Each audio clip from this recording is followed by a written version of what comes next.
ದೇಹಮಯ ಪ್ರಪಂಚ ಹೊರಟು ಹೋದ ನಂತರ ಈಗ ನಾವು ಸತ್ಕರ್ಮಗಳನ್ನು ಮಾಡಿದರೆ ಆ ಫಲಗಳು ಮತ್ತು ನಾವು ಕೆಟ್ಟ ಕರ್ಮಗಳು ಮಾಡಿದಾಗ ಆ ಫಲಗಳನ್ನು ನಮ್ಮ ಆತ್ಮ ಮುಂದಿನ ಇದಕ್ಕೆ ತಗೊಂಡು ಹೋಗುತ್ತೆ. ಈಗ ಸದ್ಗತಿ ಅಂತ ಒಂದಿದೆ. ಪಾರ್ಲಿಮೆಂಟಲ್ಲಿ 2 ನಿಮಿಷ ನಿಂತುಗಳು ಸದ್ಗತಿ ಸಿಕ್ಕ ಹಾಗೆಲ್ಲ ಆಗೋದಿಲ್ಲ, ಅಷ್ಟು ಸುಲಭ ಇಲ್ಲ. ಸದ್ಗತಿ ಅಂದರೆ ಜಗದಂಬೆ ಒಬ್ಬಳಿದ್ದಾಳೆ, ಎಲ್ಲರಿಗಿಂತ ತುತ್ತುದು ಜಗದಂಬೆ ಅಂದರೆ ತಾಯಿಯ ರೂಪದಲ್ಲಿರುವ ದುರ್ಗೆ, ಕಾಳಿ, ಲಕ್ಷ್ಮಿ, ಸರಸ್ವತಿ, ಆಮೇಲೆ ಗಾಯತ್ರಿ, ಹೋಲಿ ಮದರ್ ಶಾರದೇವಿ, ಇವ್ರನ್ನ ನಾವು ಜಗದಂಬೆ ಗ್ರೂಪ್ನಲ್ಲಿ ಗುರುಜಿ ಸೇರಿಸ್ತಾರೆ. ಯಾವಾಗಲೂ ಮಾತ್ರ ಸ್ಥಾನ ದೊಡ್ಡದಲ್ಲ ಹಾಗೆ. ಸೊ ಅವಳ ಜೊತೆಗೆ ಇಂಟರ್ವ್ಯೂ ಆಗುತ್ತೆ ಆತ್ಮದ್ದು, ಅದು ಸದ್ಗತಿ. ಯಾವಾಗ ಆಗುತ್ತೆ? ನಾವೀಗ ಮೌನವಾಸ ಪ್ರಾರ್ಥನೆಗೆ ನಿಂತುಗಳು ಆಗೋದಿಲ್ಲ. ಅಲ್ಲಿ ನಮ್ಮೊಳಗೂ ಕೂಡ ಆ ಸದ್ಗತಿ ಆದಷ್ಟು ಬೇಗ ಸಿಗಲಿ ಎಂಬ ಪ್ರಾರ್ಥನೆ ಬೇಕು. ಅದಕ್ಕೆ ನಾವು ಪೂರ್ವ ತಯಾರಿ ಮಾಡ್ಕೋಬೇಕು.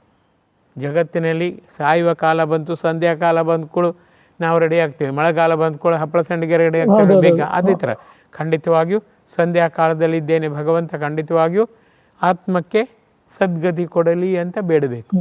ಆಗ ಸತ್ತ 13 ದಿನದಲ್ಲಿ ಜಗನ್ಮಾತೆಯ ಭೇಟಿ ಆಗುತ್ತದೆ. ಆ ಭೇಟಿಯಾದಾಗ ಅದೇ ಸದ್ಗತಿ. ಅವಳು ಕೇಳ್ತಾಳೆ ಅಂತಾರೆ ಗುರುಜಿ, ಏನು ಮಾಡಿ ಬಂದೆ, ಯಾಕಾಗಿ ಬಂದೆ, ಏನು ಬೇಕು. ತಕ್ಷಣ ಉತ್ತರ ಕೊಡಲಿಕ್ಕೆಲ್ಲ ಹೆದರ್ತಾರೆ, ಬೆಬ್ಬೆಬೆ ಅಂತಾರೆ. 1 ವರ್ಷ ಇಡೀ ನೋಡ್ತೇನೆ. ಆಮೇಲೆ ವೇಟಿಂಗ್ ರೂಮ್ ಅಂತ ಒಂದಿದೆ, ಪ್ರತೀಕ್ಷಾ ಕೋಣೆ, ಅಲ್ಲಿಗೆ ದಬ್ಬಿ ಬಿಡ್ತಾಳೆ. ಆಮೇಲೆ ಪ್ರತಿ ಮಹಾಲಯ ಅಮಾವಾಸ್ಯೆ ಆಮೇಲೆ ಮಕರ ಸಂಕ್ರಾಂತಿ ದಿನ ಅವರಿಗೆ ಸ್ಪೆಷಲ್ ಪಾಠ ಕೊಡ್ತಾರೆ. ಜಗದಂಬೆಯ ಜೊತೆಗಿರುವ ಎಲ್ಲ ಹಿರಿಯ ಆತ್ಮಗಳು ಕೈವಲ್ಯ ಬೆಳಗ್ದವ್ರು, ನಾವು ಶ್ರಾದ್ದ ಮಾಡುವಾಗ ಕೈವಲ್ಯ ಬೆಳಗಕ್ಕೊಂದು ಅವಕಾಶ ಕೊಡ್ತೇವೆ. ಅದೇ ರೀತಿ ಇಲ್ಲಿಯೂ ಕೂಡ ಯೋಚನೆ ಮಾಡಿ 3 ತಲೆಮಾರಿಗೆ ಪಿಂಡ ಹಾಕೋದು, ತಂದೆ ತಾಯಿ, ತಾತ ತಾತಿ, ಮುತ್ತಾತ ತಾಯಿ. ಅದೇ ರೀತಿ 3 ತಲೆಮಾರಿನ ಕರ್ಮಗಳನ್ನು ಮಗುವಿನಲ್ಲಿ ಭಗವಂತ ಹೆಕ್ಕುತ್ತಾನೆ. ಅದು ಸತ್ಕರ್ಮ ಆದರೆ ಸಜ್ಜನ, ಕುಕರ್ಮ ಆದರೆ ದುಷ್ಟ, ಆ ಭಾವ. ಹಾಗಾಗಿ ಸದ್ಗತಿಯ ಮೂಲಕ ಏನು ಬೇಕು ಅಂತ ಕೇಳಿದಾಗ ಯಾಕೆ ಬೇಕು ಕೇಳ್ತಾಳೆ. ಇದೆಲ್ಲ ಗುರುಜಿ ಹೇಳಿದ ಸತ್ಯ. ಅದರ ಮೂಲಕ ನಮ್ಮ ಪುನರ್ಜನ್ಮವು ಸಿಗ್ಬೋದು. ವೇಟಿಂಗ್ ರೂಮ್ನಲ್ಲಿ ಕೊಳೀತಾ ಇರ್ಬೋದು, ಅಥವಾ ಗುರುಜಿಯ ಜೊತೆ ವಾಲಂಟಿಯರ್ ಗ್ರೂಪ್ ಇದೆ 333 ಡಿವೈನ್ ವಾಲಂಟಿಯರ್, ಅವರ ಜೊತೆಗೆ ಸೇರಿದರೆ ಅದು ಮುಕ್ತಿ ಅಂತ. ಸೊ ಯಾವಾಗ ಆತ್ಮಕ್ಕೆ ಇನ್ನೂ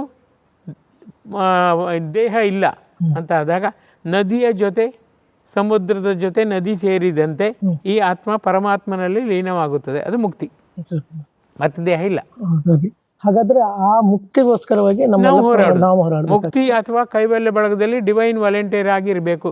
ನಿನ್ನಂತೆ ನಾನು ಕೂಡ ಲೋಕ ವಿಶ್ವಮಯಿಯಾಗಿ ಜನರಿಗೆ ಸೇವೆ ಮಾಡುತ್ತಲೇ ಇರಬೇಕು. ಹಾಗಾಗಿ ನಾವು ಈ ಜನ್ಮದಲ್ಲಿ ಒಂದಷ್ಟು ಮಾಡಬೇಕು. ಪ್ರೀತಿ, ಭಗವಂತ ಮೆಚ್ಚುವ ದೈವಿ ಗುಣ, ಪ್ರೀತಿ, ತಾಳ್ಮೆ, ಕ್ಷಮೆ, ಕರ್ತವ್ಯ ಪರತೆ, ನಿಸ್ವಾರ್ಥತೆ, ಇವುಗಳನ್ನು ನಾವು ಮಾಡ್ಕೊಂಡಾಗ ಉತ್ತಮ ಲೋಕ ನಾವು ಹೇಳ್ತೇವೆ. ಗುರುಜಿ ಹೇಳೋದು ಫಿಕ್ಸೆಡ್ ಡೆಪಾಸಿಟ್ ಬ್ಯಾಂಕ್ನಲ್ಲಿದೆ, ಅದು ಹಣ ಬರುವುದಿಲ್ಲ. ಫೀಲಿಂಗ್ ಡೆಪಾಸಿಟ್, ಪ್ರೀತಿ, ತಾಳ್ಮೆ, ಕ್ಷಮೆ, ಕರ್ತವ್ಯ ಪರತೆ, ನಿಸ್ವಾರ್ಥ, ಇದು ನಮ್ಮ ಜೊತೆಗೆ ಬರುತ್ತೆ.